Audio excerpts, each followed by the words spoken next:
Are you struggling with hip pain that's just not going away? Well, you could be making some mistakes that are making your hip pain worse. Today, we're going to dive in and talk about that. What are the most common mistakes that women make when it comes to hip pain? What you could be doing on a daily basis that you didn't realize is making it worse, and what you can do instead.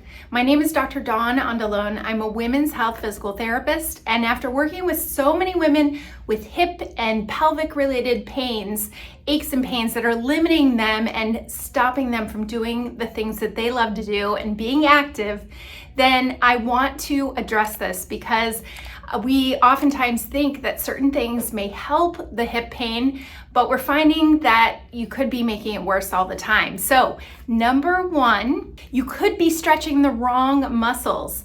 I think it's very common for people to do hip flexor stretches or hamstring stretches, just go-to stretches that you find online, or you think that's how I stretch my hip and that should solve my problem, or I know I'm supposed to do these kind of stretches, so I'm just gonna keep doing them every day. But you could be doing the wrong types of stretches or overstretching a certain area.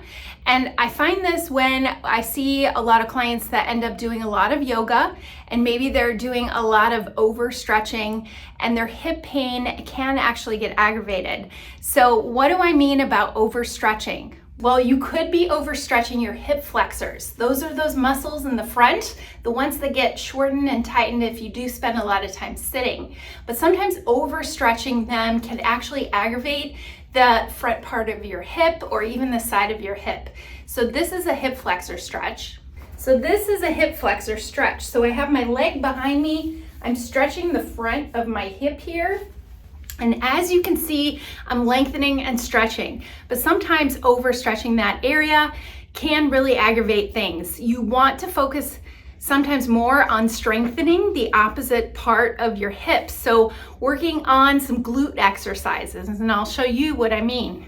So if you focus instead on strengthening more your glute muscles and your core, this actually can support your hips better.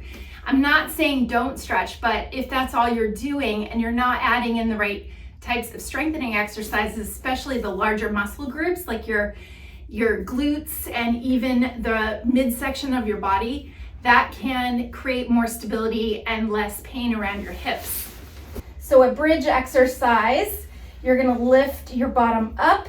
I'm pressing my feet into the floor or to the table, squeezing my glutes and pulling in through my navel as I lift, and then lowering back down. So this would be an example of a good hamstring and glute and even core exercise. I'm repeating that a couple sets of 10. You can also do what's called a clamshell exercise. So your knees are bent, your hips are stacked. And if you've seen any of my other Pilates videos, I may incorporate these kind of exercises into my Pilates programs, but you don't want to wiggle your hips and twist your torso. You're just lifting and lowering that top leg. So you're using your glute muscles there too, and pulling in every time you lift the knee. So that is 2 exercises that do incorporate more of that strength and stability around the hip rather than just overstretching the front of your hip. So another common mistake is sitting too much. In sitting, you are compressing the hip joint and you're creating a lot of that extra pressure on the front of your hip. So it's important to set a timer at your desk, or if you're driving in the car, get out and walk around, maybe even do a few sit to stand exercises from your chair at a desk. You want to get up and move every 20 to 45 minutes. Sitting longer than an hour will aggravate hip pain and create a lot of extra pressure there. So taking breaks and doing a little mobility routine every 30 to 45 minutes is going to be really important. Next is ignoring core strength. Core strengthening exercises, like I had mentioned before, are very helpful to take pressure off that lower part of your back, your joints in your back, and then also less pressure on the pelvis through the hip socket. So when your core muscles, when you're doing exercises that are going to incorporate Breathing exercises with Pilates-based exercises is what I love to recommend. You are working those muscles that act like a corset around your spine and therefore promote elongation and lengthening and taking less pressure off the pelvis. So certain exercises that do incorporate a Pilates reformer, going to a Pilates studio, even doing my pelvic floor Pilates program, exercises that are Pilates based that help your core muscles will actually help your hip pain as well. I can't say that enough. So it's not only the larger muscle groups, but working on your core is going to have you move more efficiently, be more aligned, and take pressure off the areas that tend to get a lot of pain around the hips. I'm going to demonstrate one great core related exercise, and you can also find more in my pelvic floor Pilates program. So this is called a dead bug exercise. We are going to engage those muscles through our lower belly. So if you imagine pulling the navel in toward the spine just gently, and you're lifting both knees up, and I'm going to have my arms up toward the ceiling.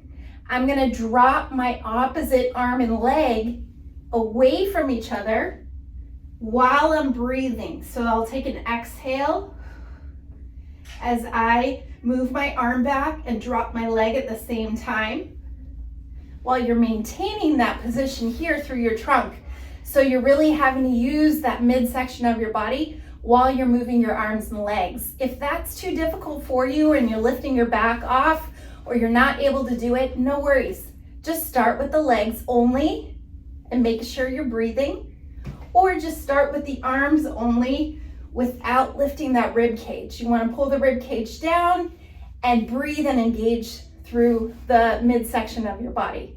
So that would be more of an introductory core related exercise to incorporate into your routine. Next is doing the wrong type of cardio exercise. If you're doing things like running and jumping, a lot of high intensity exercise, this is going to put more pressure in that hip joint and more wear and tear on the joint.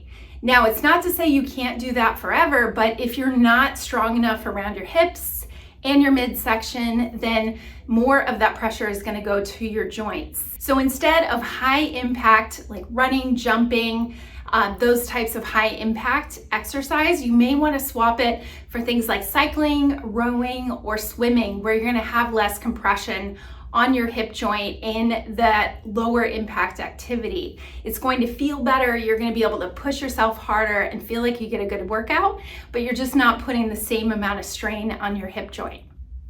And then finally, mistake number 5, not seeking out the right type of guidance.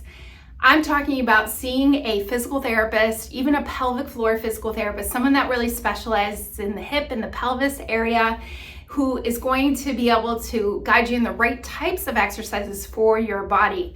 So if you were recommended to take medications or get a cortisone injection or even opt for surgery and you haven't seen a good physical therapist yet that can do some hands-on work and address some exercise routines for you, then you haven't checked all the boxes to do more of the holistic route. And if you haven't done that, it's highly beneficial.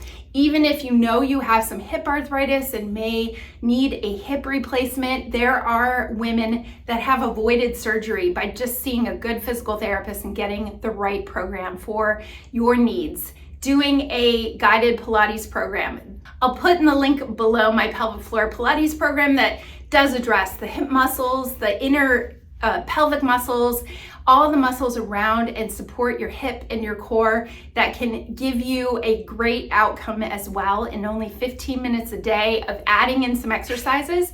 And if that hasn't been part of your routine already, you have so much potential to improve your hip pain if you are doing the more natural route and adding in the right types of exercises for your body that were given by an expert. So thanks so much for watching. I hope you learned something from this video.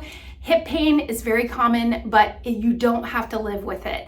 And as a woman myself that has dealt with hip pain over time, just finding strategies and exercises and activities that are going to help support your hips rather than hurt them is going to be very important.